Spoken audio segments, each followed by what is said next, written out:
Hello friends, welcome to study G Q. आज हम English के लिए Indian air force group X and Y के इंग्लिश के क्वेश्चंस लाए हुए हैं। तो चलिए शुरू करते हैं। पहला क्वेश्चन है, select the synonym of to theorise. ठीक है, थ्योराइज मतलब क्या होता है? जब आप किसी चीज़ का आकलन करते हो, ठीक है, उस चीज़ के बारे में अच्छे से पढ़ते हो, ठीक है। तो मेजर, प्रूव, कैलकुलेट, स्पेकुलेट, क्या हो जाएगा इसका आंसर? तो थ्योराइज का मतलब होता है जब आप उस चीज़ के बारे में विचार करते हो, उसके बारे में समझते हो, ठीक है। तो स्पेकुलेट हो जाएगा, आंसर हो जाएगा सी, ठीक है। अगला, choose the synonym of trash. Trash मतलब होता है पीटना, ठीक है। थ्रैश का मतलब क्या होता है? पीटना, बीट करना, ठीक है। तो आंसर आपको मिल गया होगा, ठीक है। थ्रैश का मतलब होता है पीटना, ठीक है। ग्रैस्प मतलब मैं ऑप्शन कर बता देता हूँ। ग्रैस्प मतलब कोई चीज़ हासिल करना, पिंच मतलब चुभोना, ठीक है। टू पिन मतलब कोई चीज़ पिन कर देना, और बीटअप मतलब होता है पीटना, ठीक है। तो आंसर आपका हो जाएगा डी, ठीक है। Next, select the antonym of ambushed. पहली बात समझिए, एम्बुस्ड मतलब होता है जब छिपकर कोई अटैक करता हो, ठीक है। हाइड अटैक, ठीक है, छिप के कोई अटैक करे, ठीक है, तो उसे बोलते हैं एम्बुश अटैक, ठीक है। तो एंटोनिम बताना इसका, तो जो चीज़ें छिपके हों, ठीक है। तो लर्क मतलब भी छिपना होता है। कैमोफ्लेज मतलब होता है जो छल से मारना, ठीक है, होक्स जिसे बोलते हो आप। वेले मतलब ताक में बैठे रहना। तो ये सब सिनोनिम है। मुझे चाहिए जो चीज़ें एक्सपोज हों, दिखे, ठीक है। तो एंटोनिम हो जाएगा आपका डी, ठीक है। Select the antonym of malignant. तो देखिए, मैलिग्नेंट मतलब होता है जो क्या नाम है, गंदा टाइप में हो, ठीक है, दुष्ट हो, ठीक है। तो अब इसके लिए मुझे पॉजिटिव वर्ड चाहिए। तो मॉर्टल होगा नहीं। इंटरनेशन मतलब होता है जो बहुत ज़्यादा झगड़ा, बहुत ही लेथल हो, ठीक है। लेथल हो और बहुत दिन से जिसकी दुश्मनी, परस्पर विध्वंस जिसे बोलते हो, इंटरनेशन का मतलब। तो मुझे अच्छी पॉजिटिव मीनिंग चाहिए, तो बिनाइन हो जाएगा। बिनाइन मतलब एलिगेंट, है ना। नेक्स्ट, अब आपका आ गया है यहाँ पे जो ऑर्डर आपको सीक्वेंस में करना है, ठीक है। तो मैं आपको इसका तरीका बताता हूँ, ठीक है। पहली बात आप ये समझ लीजिए कि शुरुआत, अभी से आपने पढ़ा to write in plain vigorous language and if आपने देखा पी में। अब क्या कोई लास्ट में पी एंड इफ से हो सकता है? पी लास्ट में कोई हो सकता है? नहीं ना। तो मतलब कि ए तो पहले गलत हो गया, ए तो आपका पहले गलत हो गया, ए, ठीक है। अब लास्ट में आर आ रहा है, ठीक है। तो अब हम देखते हैं कि क्या नाम है, कौन सा सही होगा, ठीक है। तो to write in plain vigorous language one has to think fearlessly and if. तो इसका मतलब ये पक्का है कि स्टार्ट तो पी से होना है, ठीक है, और किसी से होगा नहीं, ठीक है। एंड इफ़ क्योंकि अभी और कुछ बोलने वाला है, ठीक है। तो आंसर आपका हो गया बी, ठीक है। ऐसे ही आप सॉल्व करिए सभी। यदि आप पूरा पढ़ने में बिजी हो जाएंगे तो पेपर नहीं सॉल्व कर पाओगे, ठीक है। तो ये ध्यान रखिएगा। वैसे मैं आपको पढ़ दे रहा हूँ। To write in plain vigorous language one has to think fearlessly. पहली चीज़ क्या है कि बहुत ही फेयरलेस सोचे। एंड इफ़ वन थिंक्स, और फिर यदि फेयरलेसली सोचता है, one can not be politically orthodox. बस उसी की बात आगे बढ़ा दिया इसने, ठीक है। तो आंसर हो जाएगा बी आपका। Elections are likely to be held. आप देखिए, हेल्ड इन क्या हो जाएगा बताइए? हेल्ड इन होगा ना। तो इसका मतलब कि ऑप्शन जो स्टार्ट होगा वो होगा पी से, ठीक है। तो सी खत्म, देखिए एक मिनट, हाँ देखिए, सी खत्म, ठीक है, और डी खत्म, पी से स्टार्ट होगा। इन, हाँ, in 2017 once law and order, ठीक है, इज रिस्टोर्ड। क्या हो जाएगा? Is restored though no time frame has been set. बस सही हो गया। तो आपका क्या हो जाएगा? पी आर क्यू आंसर हो जाएगा ये, ठीक है। तो थोड़ा तेज़ी से सॉल्व करिए, ठीक है।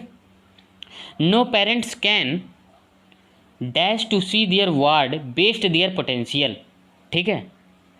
तो क्या हो जाएगा इसका? कोई भी पेरेंट नहीं चाहता कि उसका जो बच्चा है वो अपनी मतलब जो एनर्जी है, पोटेंशियल भी क्षमता है, उसको वेस्ट करे, ठीक है।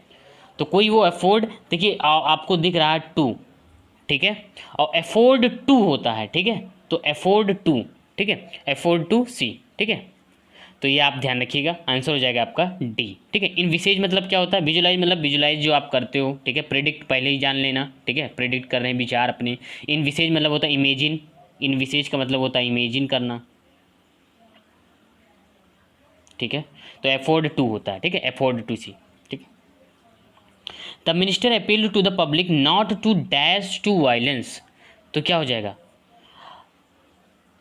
तो मिनिस्टर ने अपील किया है कि पब्लिकली आप वायलेंस ना करिए, तो रिसॉर्ट टू, ठीक है, ठीक है, violence, public not to resort to violence, ठीक है, रिसॉर्ट टू होता है, ठीक है, क्रिटिसाइज नहीं करेगा क्योंकि पहले ही निगेटिव बात हो गया है, तो इन्फ्लुएंस भी नहीं, प्रोवोक भी नहीं, रिसॉर्ट टू, ठीक है, रिसॉर्ट टू का मतलब होता है रास्ता अपनाना, ठीक है, रास्ता जिसे सही से सही रास्ते अपनाइए, ठीक है, डायरेक्ट इनडायरेक्ट आ गया है। Abhay said I will go to Surat tomorrow, देखिए टुमारो पहले किस में चेंज होगा, द नेक्स्ट डे में, पहली बात आप ये समझ लीजिए। अब देखिए मैं पेपर सॉल्व करने का तरीका आपको बता रहा हूँ, ठीक है, आप समझ लीजिए। देखिए टुमारो का होगा द नेक्स्ट डे, ठीक है, तो टुमारो इसमें भी लिखा हुआ है, टुमारो इसमें, तो ये गया द नेक्स्ट डे, ठीक है। अब देखिए सेड दैट, तो आई का ही में होगा, आप देखिए आई का ही है, लेकिन विल को वुड में नहीं चेंज किया, ये भी गलत हो गया। आप सही आंसर क्या हो गया, ये कुछ सोचना ही नहीं है आपको, ठीक है, विल का would, go to Surat the next day, ठीक है। नेक्स्ट ये है आपका एक्टिव पैसिव है, ठीक है, ये क्या है, एक्टिव पैसिव, मैं लिख दे रहा हूँ, देखिए ये एक्टिव पैसिव है, ठीक है, एक्टिव पैसिव, ठीक है। They are going to watch a drama tomorrow, ठीक है, तो कौन सा ऑप्शन हो जाएगा, तो पहले समझिए आप, अब यहाँ पे कंटिन्यूस फॉर्म है, ठीक है, तो कंटिन्यूस के लिए कंटिन्यूस वाला सेंटेंस हमें उस तरह चाहिए, बिल तो होगा नहीं, ठीक है, और वाज गोइंग ये भी नहीं होता, पास्ट भी नहीं जाएगा, टुमारो से स्टार्ट ही नहीं होगा, the drama is going to be watched by them tomorrow, ठीक है, सही आंसर हो जाएगा इसका ये। Next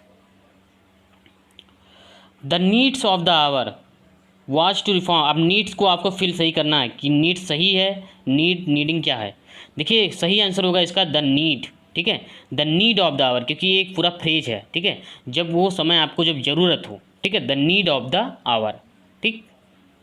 next 1 minute they are all sweet but caring and the next minute they stab you in the back, stab in the back मतलब छुरा घूम देना पीछे से, ठीक है, मतलब 1 मिनट आपके साथ बहुत ही अच्छे रहते हैं और फिर अगले मिनट वो आपको क्या नाम है पीछे छुरा भोंकने का भी काम करते हैं, ठीक है, ऐसा कहने वाला है, ठीक है।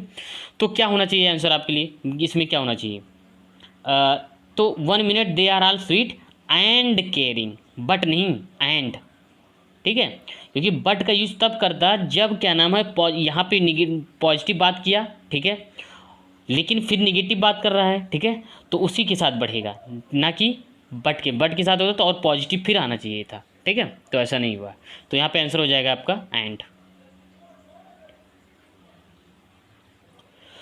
वाइड इन रेंज ये आपका वन वर्ड सब्स्टिट्यूशन है, लिखा हुआ है देख लीजिए, ठीक है, wide in range are effect जो बड़े में हो, ठीक है, तो एक्सग्रेट मतलब होता है फैलाना, स्वीपिंग मतलब होता है जो बहुत क्या नाम है बड़ी रेंज में होता है वो, एक्सक्लूसिव नहीं, सुपरफिशियल नहीं, तो ये सब गलत है, सही आंसर क्या हो जाएगा ये स्वीपिंग, ठीक है, स्वीपिंग इसका सही आंसर हो जाएगा। टू थ्रीट विथ क्रुएल्टी और वायलेंस बहुत ही क्रूरतापूर्वक किसी को धमकी देना, तो क्या हो जाएगा गाली गलौज करना ऐसा, ठीक है, रॉन्ग, परवर्ट, परवर्ट मतलब क्या होता है डिस्टॉर्ट बिगाड़ना, ठीक है, डिस्टॉर्ट बिगाड़ना, ठीक है, तो ये भी आप याद रखिएगा, ठीक है। चलिए और देखते हैं एव्यूज, तो इसका आंसर क्या हो जाएगा एव्यूज हो जाएगा, ठीक है, तो ये आप ध्यान रखिएगा। Next if I had remembered this it will have, देखिए मैं आपको बता चुका हूँ यदि हैड से स्टार्ट होता है तो अगला जो स्टार्ट होगा वो वुड हैव के साथ वर्ब की थर्ड फॉर्म, वुड हैव के साथ वर्ब की थर्ड फॉर्म, ठीक है, तो आंसर जो आपका हो जाएगा वो हो जाएगा आपका बी, ठीक है, बी हो जाएगा। तो जैसे मैं बता रहा हूँ वैसे एग्जाम में मैंने बहुत बार देखे हैं, ठीक है, पूछा गया हुआ है, ठीक है, तो आप बस आप क्या नाम है आप सभी वीडियोस ये एनडीए के देख मतलब एयरफोर्स के आप देखते रहिए, आपको सभी चीज़ें क्लियर हो जाएंगी, ठीक है। Next it was being hard to believe that my brother could be involve with anything so sinister, sinister मतलब होता है मनहूस जो क्या नाम है जिंक्स हो, ठीक है, ठीक है, तो बताइए क्या होना चाहिए इसमें, तो देखिए it was hard to believe ये होता है, इट वाज बीइंग हार्ड नहीं, क्योंकि ये सेंटेंस यहाँ पे बीइंग नहीं होगा, ठीक है, यहाँ पे बीइंग नहीं होगा क्योंकि ये सेंटेंस किस में है, पास्ट में है, ठीक है। तो यहाँ पे सिर्फ it was hard to believe, तो आंसर इसका हो जाएगा ए हो जाएगा, ठीक है। नेक्स्ट इडियम आ गया आपका, too many cooks spoil the broth. क्या होगा इसका आंसर? अब देखिए इसका मतलब होता है जब बहुत सारे लोग एक ही एक्टिविटी में, ठीक है, भिड़ जाएं और काम फिर भी ना हो, ठीक है, अच्छे से काम ना हो पाए, तो उसे बोलेंगे too many cooks spoil the broth, ठीक है। तो आंसर हो जाएगा आपका सी, आंसर इसका हो जाएगा आपका सी, ठीक है। बहुत सारे लोग एक ही चीज़ में इन्वॉल्व हो जाएं और वो काम भी अच्छे से ना हो पाए, तो इसे बोले too many cooks spoil the broth. Next easy come easy go, ठीक है, तो क्या हो जाएगा? देखिए इजी कहते हैं जितनी आसानी से आप पाए थे उतनी आसानी से आपका चला भी गया, ठीक है। Something acquired without effort may be lost without great, जो बिना मेहनत के आप पाए थे वो चला भी गया, तो आप उसके लिए कोई रिग्रेट भी नहीं कर रहे हो, ठीक है। तो इजी कम इजी गो, ये बहुत इजी है, आप भी याद कर रख सकते हो, ठीक है। अब मैं बताता हूँ फिलर, ठीक है। Targeting inflation comes from a belief that policy should be क्या होना चाहिए? देखिए इन्फ्लेशन की बात है तो इसका मतलब कि हमें पॉजिटिव सेंटेंस देखना है, ठीक है, पहली बात ये समझ लीजिए। तो क्या होना चाहिए, जो टारगेटिंग इन्फ्लेशन है क्या होना चाहिए?